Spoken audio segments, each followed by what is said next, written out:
Coba renungkan sejenak. Berapa kali dalam seminggu terakhir Anda secara otomatis menjawab baik-baik saja atau normal saat ditanya, "Apa kabar?" 10, 20. Sekarang, pertanyaan utamanya, berapa kali jawaban itu benar-benar jujur? Bagaimana jika saya katakan bahwa kebiasaan yang terlihat tidak berbahaya ini, ritual sosial ini, perlahan-lahan mengikis kesadaran dan kekuatan batin Anda? Bagaimana jika ada jawaban yang tidak hanya menggantikan normal yang hampa itu, tetapi justru mengubah pertanyaan basa-basi itu menjadi titik pertumbuhan dan demonstrasi ketangguhan jiwa Anda? Dalam video ini, kita tidak hanya akan mempelajari frasa baru, kita akan membongkar kode pola pikir kaum Stoa kuno, para kaisar dan filsuf, untuk merumuskan jawaban terbaik atas pertanyaan, "Apa kabar?" Sebuah jawaban yang akan mengubah tidak hanya cara orang lain melihat Anda, tetapi juga cara Anda memandang hidup Anda sendiri. Tetaplah bersama saya, dan Anda akan mengetahui bagaimana satu percakapan sederhana bisa menjadi pelatihan harian bagi semangat Anda. Sebelum kita masuk ke kata-kata spesifik, mari kita sejenak kembali ke Yunani dan Roma kuno. Di sanalah Stoicisme lahir, dan ini bukan sekadar filosofi usang untuk orang bijak berjanggut yang mengenakan toga. Bayangkan ini sebagai sebuah sistem operasi untuk pikiran manusia. Sebuah sistem yang dirancang untuk bekerja di bawah kondisi paling menekan. Di medan perang, di arena politik, bahkan saat pengasingan. Tokoh-tokoh seperti Kaisar Marcus Aurelius yang memerintah kekaisaran besar yang didera perang dan wabah, atau Seneca, penasihat Kaisar Nero yang terkenal kontroversial, atau Epictetus, yang bertransisi dari budak menjadi guru berpengaruh, semua menggunakan stoicisme sebagai alat yang sangat praktis. Tugas mereka bukan hanya berfilosofi tentang kebajikan, tetapi menjalaninya setiap hari.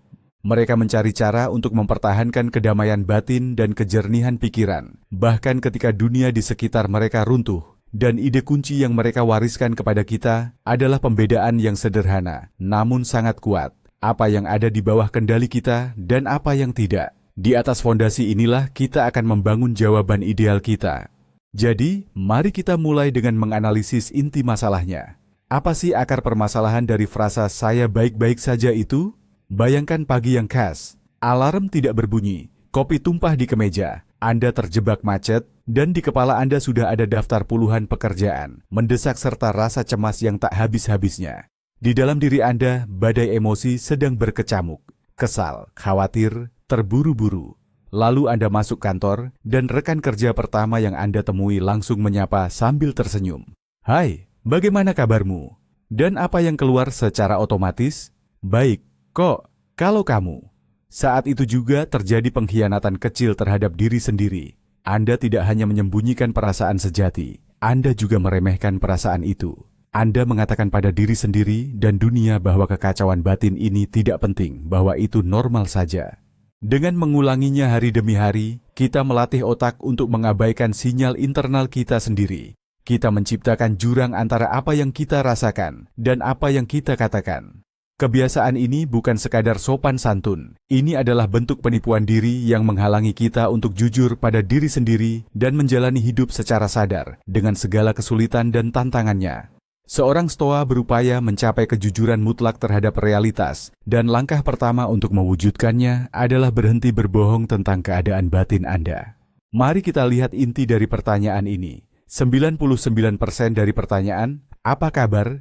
itu bukan pertanyaan yang sebenarnya. Itu hanyalah kata sandi sosial, sebuah sapaan ritual yang tidak menuntut balasan yang jujur dan mendalam. Orang yang menanyakannya biasanya sedang tergesa-gesa. Mereka tidak siap mendengarkan laporan lengkap Anda. Yang mereka harapkan hanyalah kode balasan standar seperti "baik-baik saja" atau "oke", sehingga mereka bisa lanjut tanpa hambatan. Saat kita menyadari hal ini, kita terperangkap. Jika kita menjawab jujur dan mendetail, kita melanggar aturan tak tertulis dan membuat lawan bicara kita merasa tidak nyaman. Tapi, kalau kita menjawab standar, kita justru mengkhianati diri sendiri, seperti yang sudah kita ketahui. Rasanya buntu. Namun, seorang penganut stoicisme melihat situasi ini sebagai peluang, bukan jalan buntu.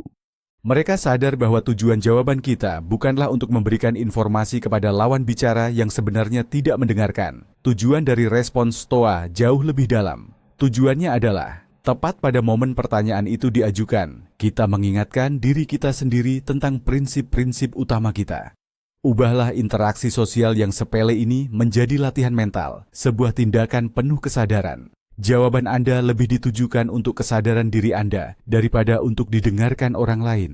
Ini adalah penyesuaian diri instan, kalibrasi cepat bagi kompas batin Anda. Untuk memahami inti dari tanggapan Stoik, kita harus benar-benar menguasai gagasan utama dari filsafat ini. Lupakan sejenak pandangan klise tentang orang Stoik sebagai patung yang mati rasa, yang sering diasosiasikan dengan istilah itu. Stoikisme sejati bukanlah tentang menahan emosi, melainkan tentang cara memahaminya dengan benar. Dan kuncinya terletak pada apa yang disebut dikotomi kendali. Ibaratkanlah bahwa semua hal dan peristiwa di dunia ini dapat kita bagi menjadi dua kotak. Kotak pertama berisi apa yang sepenuhnya berada dalam kendali kita, yaitu pikiran kita, penilaian kita, keputusan kita, dan tindakan kita. Hanya itu. Daftar ini sungguh sangat pendek. Sementara itu, kotak kedua yang jauh lebih besar, kita isi dengan segala sesuatu yang lain. Cuaca, situasi ekonomi, kemacetan lalu lintas, perkataan dan perbuatan orang lain, kesehatan kita, reputasi kita, masa lalu, dan masa depan kita. Filsuf Stoik mengatakan, kebahagiaan dan ketenangan jiwa Anda bergantung pada kotak mana yang Anda fokuskan. Jika Anda mencemaskan hal-hal yang ada di kotak kedua, Anda pasti akan menderita karena Anda berusaha mengendalikan sesuatu yang memang tidak dapat dikendalikan. Namun, jika Anda memusatkan seluruh energi Anda pada hal-hal di kotak pertama, Anda akan menemukan kekuatan batin yang tak tergoyahkan. Sebab, tidak seorang pun atau apapun bisa memaksa Anda untuk berpikir atau bertindak dengan cara tertentu tanpa persetujuan Anda sendiri. Mari kita aplikasikan konsep kuat dikotomi kontrol ini pada pertanyaan yang sering kita hadapi. Ketika seseorang bertanya, "Apa kabar?" Pada dasarnya mereka ingin tahu tentang peristiwa dalam hidup Anda. Itu berarti mereka bertanya tentang isi dari kotak kedua, hal-hal yang tidak bisa kita kendalikan. Misalnya, kemacetan lalu lintas, perilaku atasan, kesehatan orang-orang terdekat, hingga pasang surutnya kondisi finansial. Jawaban kita pada umumnya, entah itu baik-baik saja atau buruk sekali, selalu berpusat sepenuhnya pada keadaan eksternal ini. Jika urusan kantor lancar, kita menjawab luar biasa. Jika kita sedang sakit, kita menjawab tidak enak badan. Dengan begitu, kita mengaitkan keadaan batin kita dengan hal-hal yang sejatinya bukan milik kita. Kita menjadi seperti baling-baling yang berputar mengikuti setiap hembusan angin peristiwa dari luar. Sebaliknya, seorang penganut Stoa bertindak rolak kebalikannya. Kabar baiknya bukan didasarkan pada apa yang terjadi padanya, melainkan bagaimana ia meresponsnya. Kabarnya adalah isi dari kotak pertama itu. Apakah pikirannya berada dalam keteraturan? Apakah ia mengambil keputusan yang bijak dan matang? Apakah ia bertindak sesuai kebajikan? Karena itu, jawaban Stoa atas pertanyaan, "Apa kabar?" harus menggeser fokus dari hal-hal eksternal yang tak terkendali menuju hal-hal internal yang berada dalam kendali. Jawaban itu seharusnya mencerminkan bukan keadaan dunia di sekitar Anda, melainkan kondisi roh Anda, kekuatan tekad Anda. Inilah pergeseran perspektif fundamental yang akan mengubah segalanya tanpa terkecuali. Lantas, apa sih komponen pertama dari respons Stoik yang sempurna? Itu terletak pada penerimaan realitas apa adanya, tanpa menyertakan penilaian emosional. Para Stoik mengajarkan kita bahwa kejadian itu sendiri tidak lantas menjadi baik atau buruk. Mereka hanya terjadi. Penilaian kitalah yang menjadikannya buruk atau baik. Sebagai contoh, hujan bukanlah cuaca buruk. Hujan hanyalah air yang jatuh dari langit. Penilaian buruk itu muncul karena kita misalnya tadi ingin pergi piknik. Kemacetan di jalan bukanlah sebuah mimpi buruk. Itu hanyalah sejumlah besar mobil yang terhenti di satu ruas jalan. Yang menjadikannya mimpi buruk adalah ketidaksabaran dan rasa jengkel kita. Jadi ketika seorang Stoik menganalisis harinya, ia tidak akan mengatakan, "Hari saya benar-benar kacau karena atasan membentak saya." Ia akan mengatakan, "Hari ini ada kejadian yang berada di luar kendali saya," seperti perkataan orang lain. Pendekatan ini menghilangkan drama dari persamaan dan memungkinkan kita melihat situasi dengan jernih. Ini bukan berarti kita harus mengabaikan kesulitan. Justru sebaliknya, ini berarti kita harus menghadapinya secara langsung, tanpa melabeli mereka sebagai baik atau buruk. Ini adalah langkah pertama menuju penguasaan diri, berhenti berperang melawan realitas, dan cukup mengakui faktanya. Ini adalah fondasi untuk memberikan respons yang tenang dan bijaksana. Mari kita ambil contoh spesifik. Bayangkan saja Anda sedang mengalami hari yang benar-benar buruk. Anda gagal total dalam sebuah presentasi penting. Ini adalah fakta, sebuah peristiwa eksternal dari kotak kedua. Orang pada umumnya jika ditanya, "Bagaimana kabarmu?" kemungkinan besar akan menjawab, "Buruk sekali, aku benar-benar kacau hari ini, semuanya berantakan." Dalam kalimat tersebut, tercampur aduk fakta, penilaian negatif, dan katastrofisasi masa depan. Namun, pendekatan Stoa dimulai dengan memisahkan fakta dari penilaian. Fakta, presentasi gagal. Penilaian, aku kacau. Semua ini mengerikan. Seorang Stoik akan berfokus pada fakta. Tapi bagaimana cara mengungkapkan ini dalam percakapan tanpa terdengar seperti robot? Daripada mengatakan, "Hari ini hari yang buruk," kita bisa berkata, "Hari ini saya menghadapi beberapa tantangan tertentu." Atau, "Hari ini membawa hasil yang tak terduga dan saya sedang merenungkannya." Perhatikan, dalam kalimat-kalimat ini tidak ada keluhan atau keputusasaan. Hanya ada penegasan fakta, ada kesulitan. Namun di dalamnya juga terasa adanya martabat dan ketiadaan panik. Anda tidak menolak masalah tersebut, tetapi Anda juga tidak membiarkannya menentukan kondisi batin Anda. Anda mengakui bahwa dunia memberi Anda sebuah tugas, dan Anda melihatnya sebagai sebuah tugas, bukan sebagai bencana. Hal ini mengubah seluruh kimia batin Anda. Anda berhenti menjadi korban keadaan dan menjadi seorang pengamat, seorang penjelajah dalam hidup Anda sendiri. Setelah kita menerima kenyataan apa adanya tanpa menghakimi, tibalah saatnya bagi komponen kedua, yang paling krusial dari respons Stoa. Intinya adalah mengalihkan fokus pada reaksi kita sendiri, pada hal-hal yang sepenuhnya berada dalam kendali kita. Jika komponen pertama adalah kotak kedua, yaitu, inilah yang terjadi, maka komponen kedua adalah kotak pertama. Dan inilah yang akan saya lakukan dengan hal itu. Marcus Aurelius pernah menulis dalam jurnalnya, "Pilih untuk tidak merasa tersakiti, maka kamu tidak akan tersakiti. Jangan merasa tersakiti, maka luka itu akan lenyap." Ini tidak berarti kita harus berpura-pura seolah-olah tidak ada apa-apa yang terjadi. Ini berarti ada jeda, ada celah antara sebuah kejadian dan reaksi kita terhadapnya. Dan di dalam celah itulah terletak seluruh kekuatan dan kebebasan kita. Ketika dihadapkan pada tantangan, seorang Stoa bertanya pada dirinya sendiri, "Kebajikan apa yang bisa saya tunjukkan dalam situasi ini? Keberanian, pengendalian diri, keadilan, kebijaksanaan?" Tugas utamanya bukanlah mengubah kondisi eksternal, melainkan bagaimana ia meresponsnya dengan cara terbaik yang memungkinkan. Oleh karena itu, keadaannya atau urusan internalnya akan selalu baik-baik saja selama ia bertindak benar, bahkan ketika seluruh dunia di sekitarnya runtuh. Kesuksesannya diukur bukan dari pencapaian eksternal, melainkan dari kualitas keputusan internalnya. Inilah yang disebut benteng roh yang tak tergoyahkan, yang selalu ditulis oleh para filsuf Stoa. Mari kita kembali ke contoh presentasi yang gagal tadi. Kita sudah punya bagian pertama dari respons tersebut. Hari ini saya menghadapi tantangan tertentu. Sekarang kita tambahkan komponen kedua yang berfokus pada bagaimana kita bereaksi. Respons lengkapnya bisa seperti ini.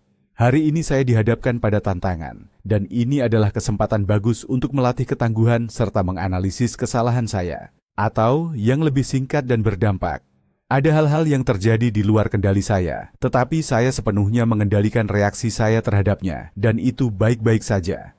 Rasakan perbedaannya. Frasa ini memancarkan kekuatan, bukan kelemahan. Anda tidak mengeluh, Anda menyatakan fakta, dan saat itu juga Anda menegaskan posisi aktif Anda. Anda bukan korban, Anda adalah pelajar yang mengambil hikmah. Anda tidak hancur, Anda sedang berlatih.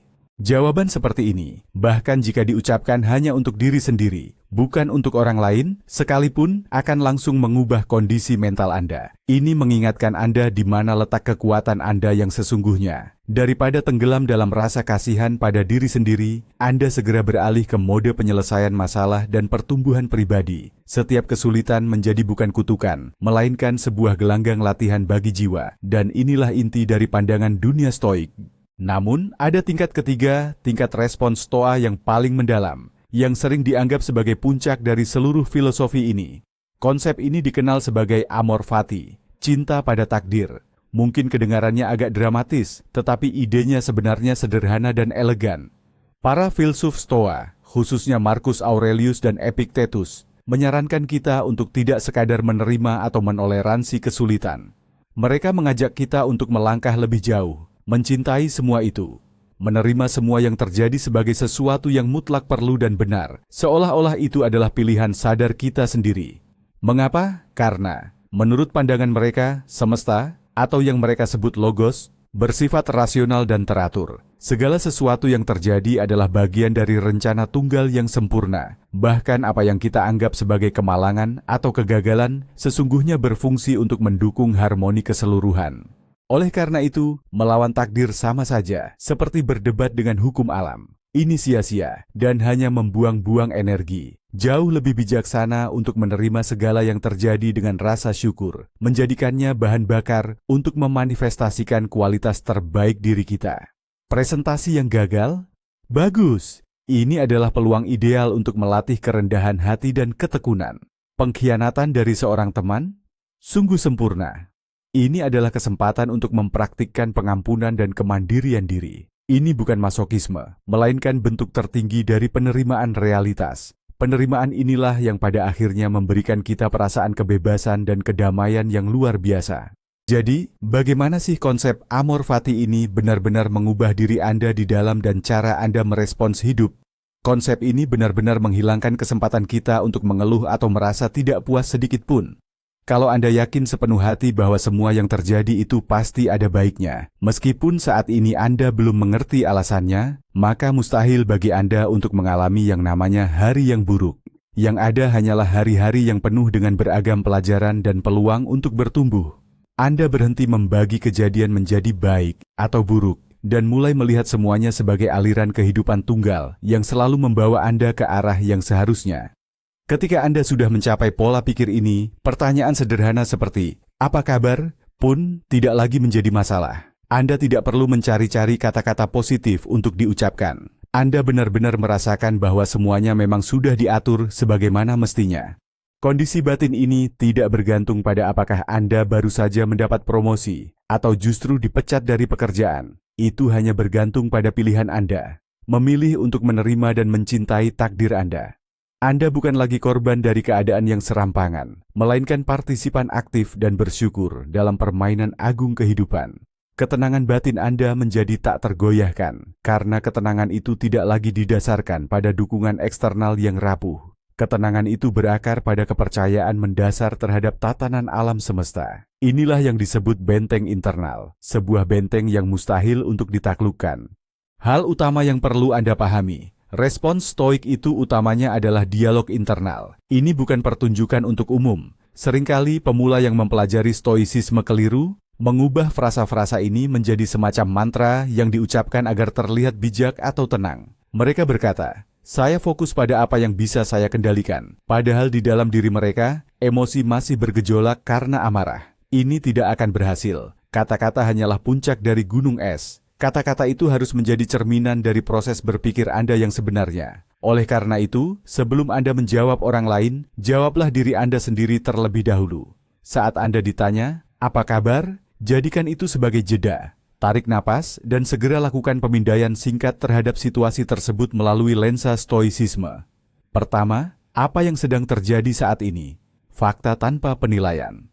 Kedua, apa dari situasi ini yang dapat saya kendalikan? Pikiran dan tindakan saya. Ketiga, bagaimana cara terbaik saya merespon saat ini? Menunjukkan kebajikan. Hanya setelah kalibrasi internal yang cepat ini, barulah respons eksternal Anda akan memiliki kekuatan. Itu bukan sekadar frasa hafalan, melainkan cerminan tulus dari kondisi batin Anda. Dan orang-orang akan merasakannya. Mereka akan merasakan bukan sekadar kata-kata, melainkan ketenangan dan keteguhan batin yang ada di baliknya. Sekarang, mari kita bahas formulasi atau frasa spesifik yang bisa Anda terapkan dalam kehidupan sehari-hari. Penting untuk diingat, tidak ada satu frasa pun yang bersifat universal. Pilihan kata Anda harus disesuaikan dengan situasi, siapa lawan bicara Anda, dan seberapa dalam Anda ingin terlibat dalam percakapan tersebut. Mari kita mulai dengan opsi yang sederhana namun universal. Ketika keadaan terasa sangat sulit, dan Anda tidak mau berbohong bahwa semuanya baik-baik saja, namun juga tidak ingin terdengar mengeluh, Anda bisa menjawab, "Saya fokus pada apa yang berada dalam kendali saya." Frasa ini elegan sekaligus memiliki banyak makna. Pertama, frasa ini jujur. Anda tidak mengatakan semuanya sempurna. Anda hanya mengisyaratkan bahwa memang ada kesulitan. Kedua, frasa ini menunjukkan posisi Anda yang proaktif. Anda bukan korban yang pasif, melainkan pengambil tindakan. Ketiga, frasa ini menetapkan batasan yang jelas. Anda tidak mengundang lawan bicara untuk membahas masalah Anda panjang lebar, namun Anda juga tidak menolaknya dengan kasar. Intinya, frasa ini adalah cara yang sopan untuk mengatakan, ada hal-hal yang tidak berjalan sesuai rencana, tetapi saya sedang menanganinya, dan stabilitas internal saya tidak tergantung pada hal tersebut. Ini adalah jawaban dari orang dewasa yang bertanggung jawab, seseorang yang mengambil alih kendali atas keadaan dirinya. Formulasi praktis kedua, yang mungkin sedikit lebih mendalam dan filosofis adalah, saya melatih kebajikan dalam menghadapi peristiwa hari ini. Pernyataan ini mungkin terdengar agak berbelit-belit jika diucapkan dalam obrolan kantor biasa, tapi ia adalah alat yang luar biasa ampuh untuk kalibrasi diri. Apa maksudnya? Ini berarti Anda melihat setiap kejadian, baik itu hal yang menyenangkan maupun yang sulit, sebagai peluang untuk melatih karakter Anda. Ketika dipuji, Anda melatih kerendahan hati. Ketika dikritik, Anda melatih kesabaran. Ketika menghadapi ketidakadilan, Anda melatih keberanian. Hidup pun berubah dari rangkaian peristiwa yang kacau balau menjadi semacam pusat kebugaran pribadi bagi jiwa Anda. Pernyataan ini mengalihkan fokus dari hasil akhir ke proses. Tidak penting apakah Anda menang atau kalah dalam permainan eksternal ini. Yang penting adalah bagaimana Anda bermain dan kualitas apa yang Anda tunjukkan. Kieturi. Bagi sebagian orang, jawaban ini bisa memicu percakapan menarik tentang prinsip hidup Anda. Namun bagi kebanyakan orang, ini akan terdengar seperti ungkapan sederhana, saya baik-baik saja. Tetapi bagi diri Anda sendiri, ia adalah pengingat kuat tentang misi utama hidup Anda, yaitu menjadi lebih baik setiap hari, memanfaatkan setiap situasi atau bahan yang tersedia untuk mencapai tujuan tersebut. Nah, bagaimana jika Anda tidak punya waktu atau bahkan tidak ingin memberikan jawaban yang panjang lebar? Bagaimana jika percakapan itu hanya terjadi sekilas di koridor dan Anda butuh respons yang sangat singkat, namun tetap terdengar stoik? Disinilah konsep amor fati, cinta akan takdir, berperan. Jawaban yang dijiwai ide ini bisa terdengar sangat sederhana. Semua sudah sebagaimana mestinya, atau bahkan lebih singkat, ada waktu untuk segala hal. Di balik frasa-frasa ini tersembunyi kedalaman makna yang luar biasa. Itu tidak berarti semua baik-baik saja atau semua buruk. Itu berarti penerimaan total terhadap eksistensi. Anda tidak melawan realitas, Anda bergerak bersama dengannya. Ini adalah jawaban yang melucuti senjata lawan bicara. Respons ini tidak memberi ruang untuk pertanyaan lebih lanjut atau belas kasihan yang tidak perlu. Ia memancarkan keyakinan diri yang tenang dan penerimaan. Waswayifam. Tentu saja, penting untuk mengucapkannya bukan dengan desahan tragis, melainkan dengan senyum tipis yang hampir tidak terlihat. Senyum dari seseorang yang tahu bahwa bahkan di tengah kekacauan pun, ada tatanan, dan ia sepenuhnya mempercayai tatanan tersebut. Ini adalah tingkat tertinggi stoikisme dalam komunikasi sehari-hari, mengungkapkan seluruh doktrin filosofis dalam beberapa kata sederhana, yang sekaligus mengakhiri percakapan yang tidak perlu dan memperkuat semangat Anda sendiri. Ini adalah respons yang sempurna untuk saat-saat di mana kata-kata sudah tidak diperlukan lagi. Penting untuk tidak jatuh ke dalam ekstrim yang lain. Stoicisme bukanlah ajakan untuk sepenuhnya membuka diri secara emosional kepada setiap orang yang kita temui. Terkadang, orang yang sudah lelah berpura-pura baik-baik saja justru mulai melimpahkan semua masalah mereka kepada siapapun yang kebetulan berinteraksi. Ini juga bukan pendekatan stoik. Seneca pernah menekankan pentingnya memilih teman, dan bahwa kita tidak perlu berbagi hal-hal yang sangat pribadi dengan semua orang. Kejujuran stoik adalah, yang utama, kejujuran terhadap diri sendiri. Jawaban Anda harus jujur, tapi tidak harus rinci. Anda tidak berkewajiban menceritakan kepada rekan kerja tentang pertengkaran dengan pasangan atau masalah keuangan. Itu adalah urusan pribadi Anda. Tujuan dari respons stoik bukanlah untuk melimpahkan masalah Anda kepada orang lain, melainkan untuk menegaskan kemampuan Anda mengatasinya secara mandiri. Ini adalah keseimbangan antara berbohong, seperti semuanya sempurna, dan curhat yang tidak pada tempatnya, seperti semuanya kacau. Coba dengarkan apa yang terjadi. Seorang stoik berdiri di tengah. Dia mengakui adanya masalah, tetapi tidak memamerkannya. Dia berbicara tentang upaya internalnya dalam mengatasinya. Ini adalah manifestasi tidak hanya kekuatan, tetapi juga rasa hormat, baik kepada diri sendiri maupun kepada lawan bicara, yang waktu dan ruang emosionalnya tidak Anda bebani dengan detail yang tidak perlu. Nah, sekarang kita masuk ke bagian yang paling menarik. Bagaimana sih tanggapan yang tidak biasa ini bisa mengubah dinamika interaksi kita? Bayangkan saja, ketika seseorang bertanya, "Apa kabar?" atau "Gimana nih?" Alih-alih menjawab klise "baik-baik saja", Anda justru menjawab, misalnya, "Saya sedang fokus pada hal-hal yang berada dalam kendali saya." Apa yang terjadi di benak lawan bicara Anda? Awalnya, pasti ada sedikit glitch atau jeda mental. Mereka mengharapkan jawaban otomatis, tapi yang didapat malah kalimat yang penuh makna. Ini memaksa mereka keluar dari mode otomatis sejenak dan mulai berpikir. Setelah itu ada dua skenario yang mungkin terjadi. Yang pertama, dan ini yang paling umum, orang tersebut akan menyadari bahwa Anda tidak tertarik pada basa-basi kosong, mengangguk dan melanjutkan aktivitas mereka. Dan ini bagus, Anda baru saja menghemat waktu dan energi, menghindari obrolan yang tidak berarti. Skenario kedua, jawaban Anda menarik perhatian lawan bicara. Mereka mungkin akan bertanya, "Kedengarannya menarik, maksudmu apa tuh?" Dan disinilah Anda mendapatkan peluang emas untuk menjalin koneksi manusiawi yang nyata dan mendalam. Anda bisa berbagi sedikit filosofi hidup Anda, dan ritual kosong itu pun berubah menjadi percakapan yang bermakna. Jadi, respons ala Stoa ini berfungsi layaknya sebuah filter. Ia menyaring interaksi yang dangkal dan membuka pintu bagi komunikasi yang otentik, asalkan kedua belah pihak memang siap.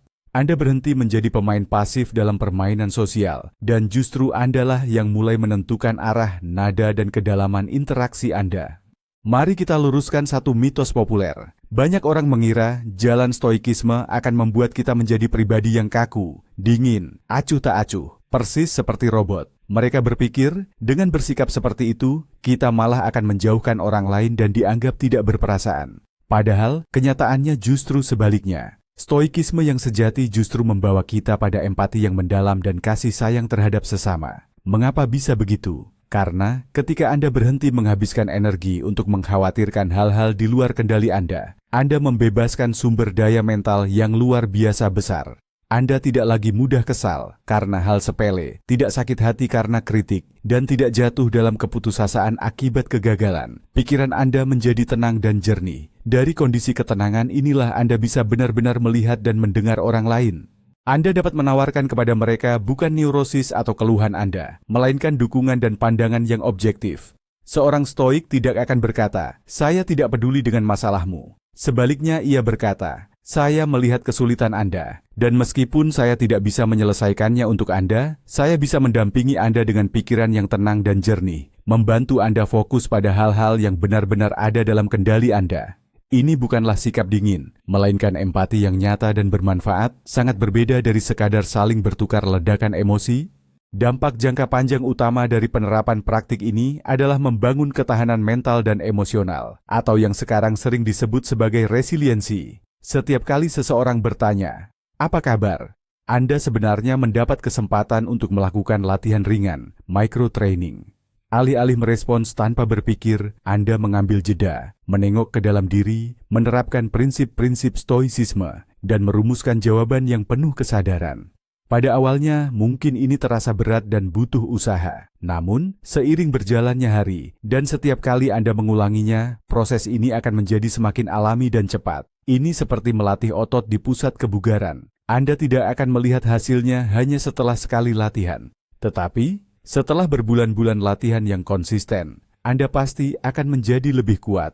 Sama halnya dengan rutin mempraktikkan respons Stoa, Anda memperkuat otot kesadaran, pengendalian diri, dan penerimaan Anda. Dan ketika krisis besar yang sesungguhnya terjadi dalam hidup Anda, karena cepat atau lambat itu pasti akan datang, Anda akan siap menghadapinya. Anda sudah memiliki keterampilan yang terlatih untuk berani menghadapi kesulitan, memisahkan fakta dari emosi, dan berfokus pada tindakan yang bisa Anda kendalikan. Pertanyaan sederhana, apa kabar? Akan menjadi dojo harian Anda, ruang latihan pribadi untuk menempa semangat Anda. Akhirnya, kita sampai pada pemahaman bahwa jawaban terbaik dari seorang stoa sejati bukanlah kata-kata. Kata-kata hanyalah penopang, khususnya bagi para pemula. Tujuan tertinggi seorang praktisi stoicisme adalah mencapai kondisi kedamaian batin dan ketegasan diri yang begitu mendalam, sehingga ia dapat dirasakan tanpa perlu diucapkan. Bayangkan seseorang memasuki ruangan. Ia tidak tergesa-gesa, tidak mengeluh, dan tidak pamer. Gerakannya tenang dan penuh keyakinan. Matanya memancarkan kejernihan. Sikap tubuhnya menunjukkan martabat. Ketika ia ditanya, "Apa kabar?" Ia mungkin hanya tersenyum dan mengangguk.